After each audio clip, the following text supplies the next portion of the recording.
Hey, somebody's got to water the bamboo. You have? Excellent. Good morning, afternoon, or evening. You are listening to The Professional Noticer. Hello, everyone. I'm Andy Andrews. Hey, thank you for making me a part of your week. My purpose here today, with every show we do, is to play the part of a best friend or coach. I want to help you live the life of your wildest dreams by giving you access to the greatest mentors the world has to offer today.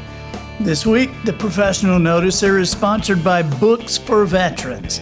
The Veterans Administration in Washington, D.C. has asked for 10,000 Andy Andrews books.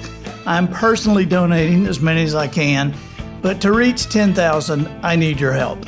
What we're able to do to make that easier for you is for every $10 donation you make, a hardback book will be sent to the Veterans Administration for veterans, their families, and for employees of the VA. That $10 will cover the cost of the hardback book, the shipping, and the handling. So whether you can make this a personal gift or a corporate donation, just go to andyandrews.com/veterans. This can be added to a website purchase or done as an individual entry. And thanks very much for your support. Observations and answers. That's what we do here on The Professional Noticer. And today I am honored to have a guest that I have read his book. He is 96 years old, and he is a hero to many of us and to our country. He is Marine Sergeant Edgar Harrell, and he is a survivor from the largest loss of life from a single ship in U.S. naval history, World War II, the USS Indianapolis. Hello, Mr. Harrell. How are you? Well, I'm in the hospital, so I'm not doing so good. Well, you look pretty good from here. You look pretty good to me. Well, thank you, sir. I appreciate you being with us. Mr. Harrell, you are one of, it was 317 survivors after being in the water for 5 days. And so what do you remember about before that happened? What was going on before the torpedoing of the Indianapolis? Well, that's a long story because I went in the Marine Corps, and after boot camp, they said I was to be seagoing, and they sent me to San Francisco, and then I'm aboard the Indianapolis for 10 battle stars, and lastly got the gold medal. Wow. And then you guys, the Indianapolis was on a top secret mission to take Little Boy to Tinian Island, right? That's right. And so that was the one of the nuclear bombs that was used on Japan. And so it was a top secret mission, and nobody knew where you guys were after you had delivered it. Yeah, after we delivered it, we're going to the Philippines to prepare for the main invasion of Japan. President Truman was going to land 2 million troops. But on July the 16th, when we picked up our cargo, he knew that what we had aboard was the components of Little Boy and half of the uranium that we owned. And of course, we didn't know. I didn't know. I knew it was something hot because the people that came aboard with it were scientists from Los Alamos, New Mexico.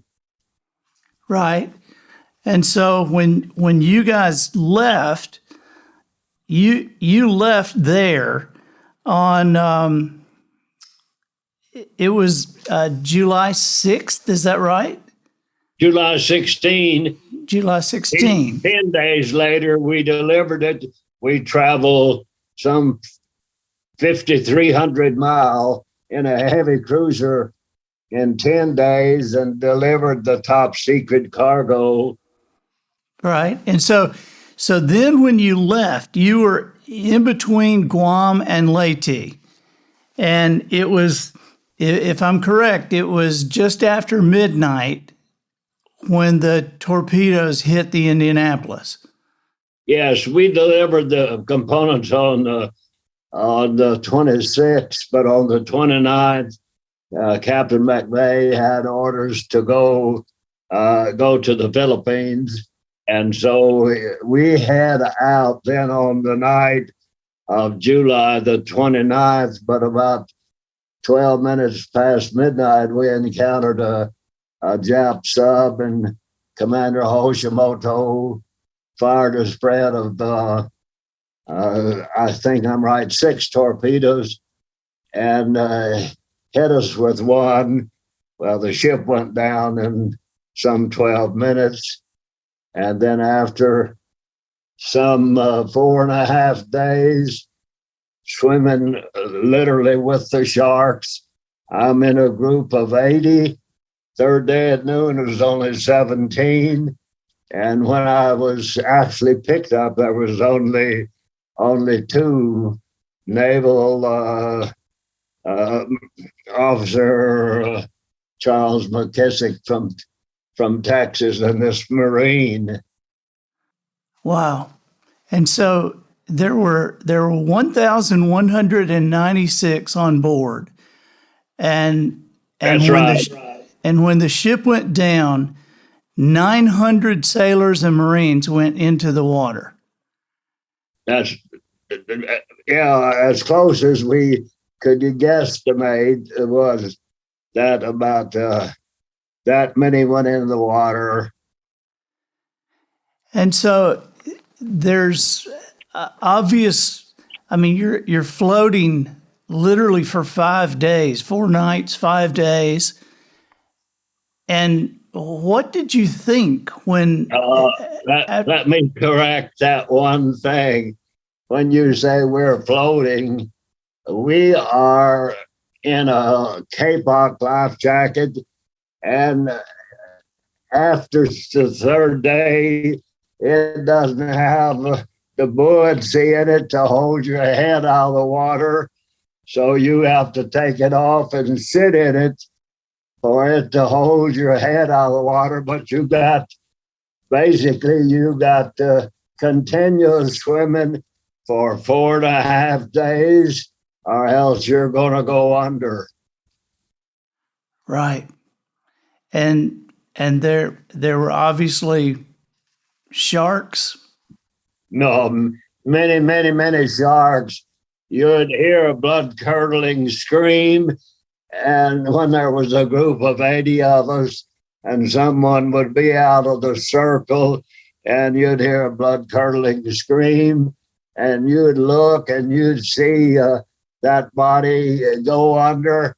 And when it came to the surface, well, maybe the bottom torso was gone or he's disemboweled, and then the sharks, they attack, and they aren't actually looking for food there, but he was in their road and they cleared the path.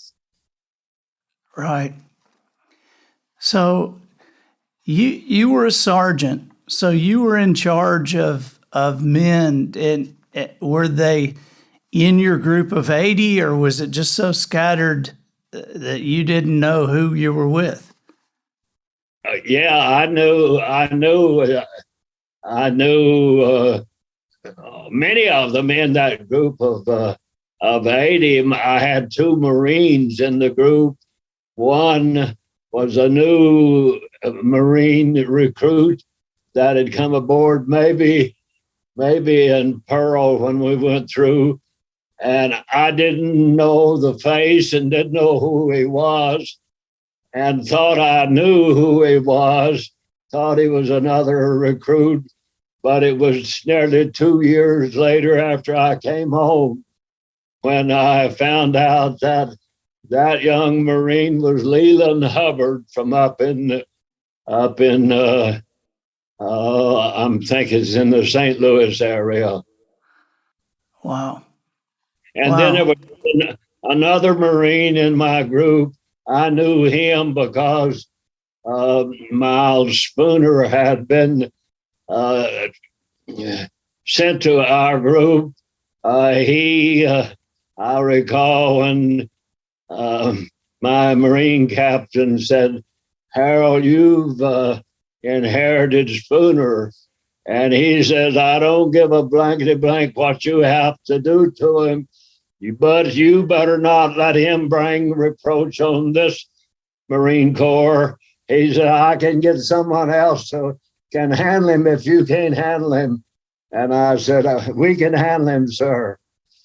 And I had to have a heart-to-heart talk with Spooner when he was in the water and told him that, anything that any of his actions would be taken in consideration. He had to toe the mark, not only when he was still aboard ship. I talked to him many times and told him that he would be completely dishonorably discharged if he didn't toe the mark. And he promised that he would. And now I have him with me swimming with the sharks, have his back turned to mine and tied him on to me because he'd gone in the water head first and had all that oil in his eyes.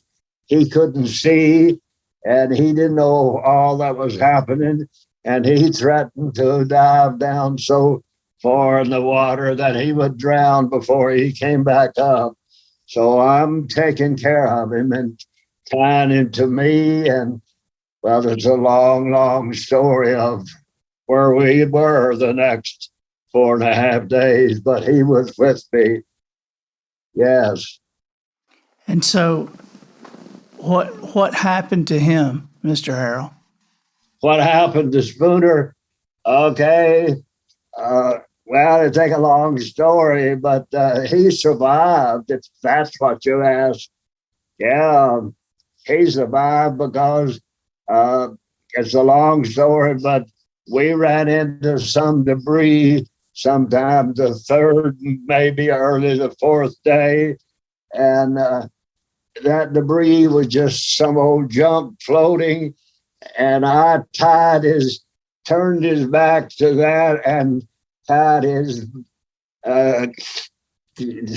jacket onto that so he could not get away.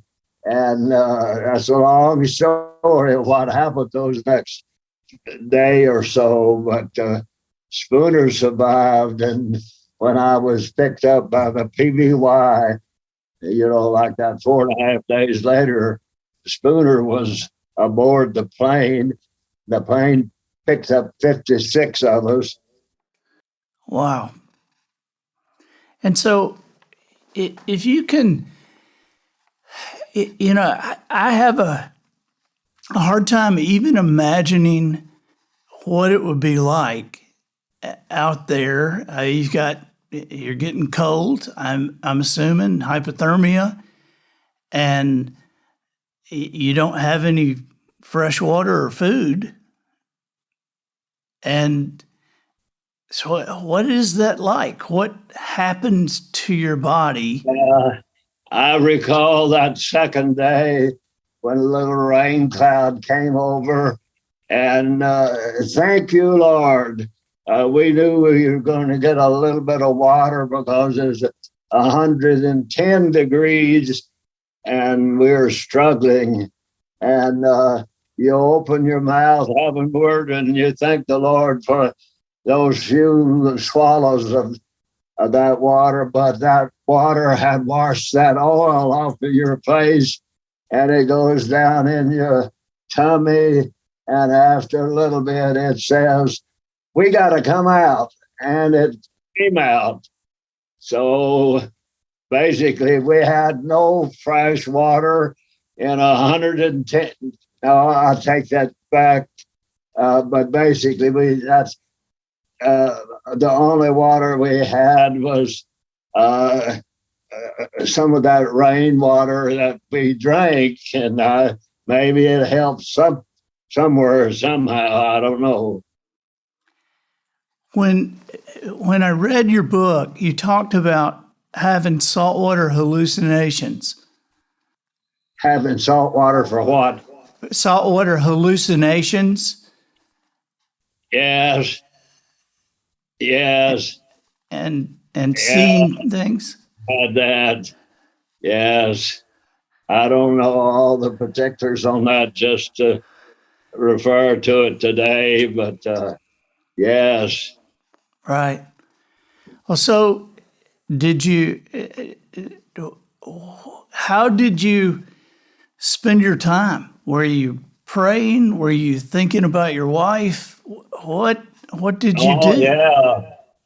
Well, let me say this. I was a believer just after I became a Marine. I gave my heart and life to Christ as my own personal Savior. So when I'm out there in the good and the bad, I knew that He was with me. And when I left that ship, I prayed and I promised Him more than I've ever possibly lived up to. But nevertheless, I could hear Him say to me, "Peace I give unto you, not as the world giveth, give I unto you.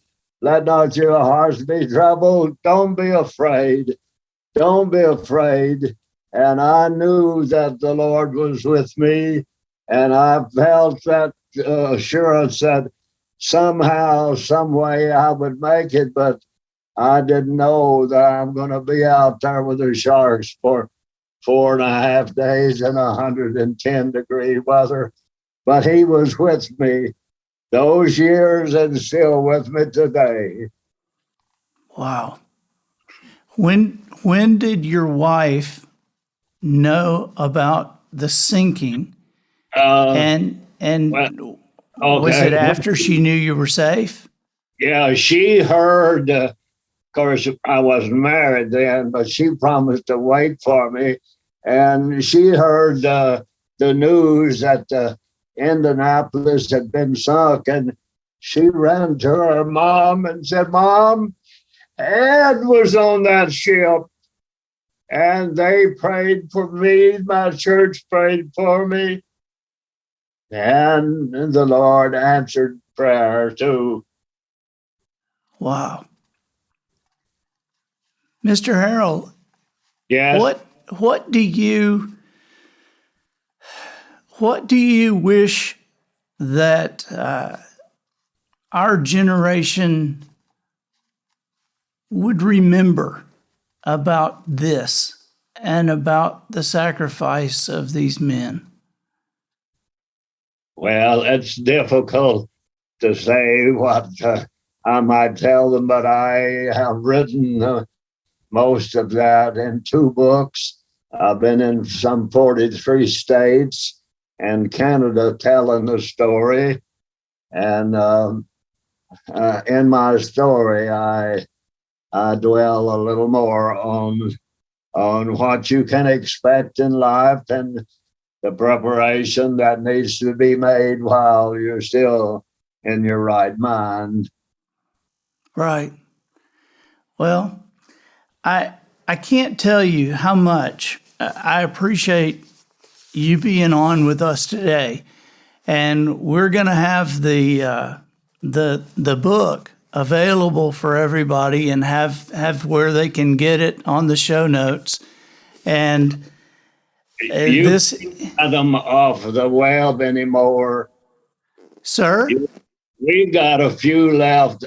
That's all because they had to reprint and they weren't going to reprint when they ran out of books. But then I agreed that I would buy, I forget now, I guess it's 2000, and they reprinted. And then this pandemic hit and that locked me in, and I possibly sold maybe half of them that I still have left, but they're completely out of print today. well, Mr. Harrell, we will make sure you sell the rest of them. Okay. We will make sure. You need to This do that fairly soon because people People that were taking me all over the country to speak. They've got several big venues, and they had my phone made into something that could take a credit card. So I've gone to places that they paid me far, far, far more than I was worth, so to speak. But they want me, but I don't know whether or not I can get there or not. Well, you are certainly worth a lot to us. I've got 2 boys that I am very grateful that they will get to see this. And there's going to be a lot of people watch this, Mr. Harrell, and we'll make sure, again, that they know how to get a hold of the book. And thank you so much for your time and for your service to our country. Fine, sir. Thank you so kindly, sir.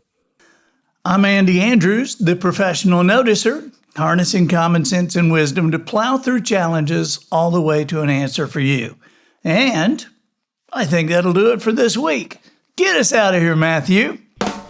So, ladies and gentlemen, and to the boys and girls who aspire to become ladies and gentlemen, we have reached the end of another episode of The Professional Noticer.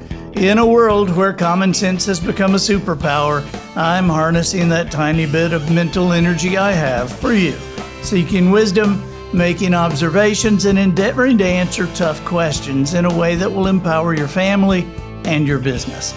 I'm Andy Andrews. Until next week, goodbye. This episode of The Professional Noticer was produced by Matt Limpert. The Noticer theme written and performed by Sugarcane Jane. Smoked oysters provided for the cast and crew by Twinkle and Smoke of Beverly Hills.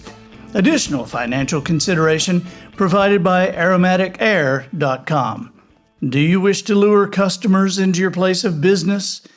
aromaticair.com has the answer to overflowing your cash register with money from buyers who might have normally walked past your business without a second thought. Theme parks were the early pioneers of our industry with hidden hoses that carried the scent of fresh popcorn to nearby pathways. Now, Aromatic Air has taken the concept to a whole new level with our new individually packed convenience air. You can package your own flavored air to take wherever and use however you wish. Package home air to carry on the road and use in hotel rooms. Cleaning trout air will remind you of the fishing trip you took with your son. As for your business, pack up a supply of stale cigarette air for outside your convenience store or some fried chicken air for the streets nearest your restaurant.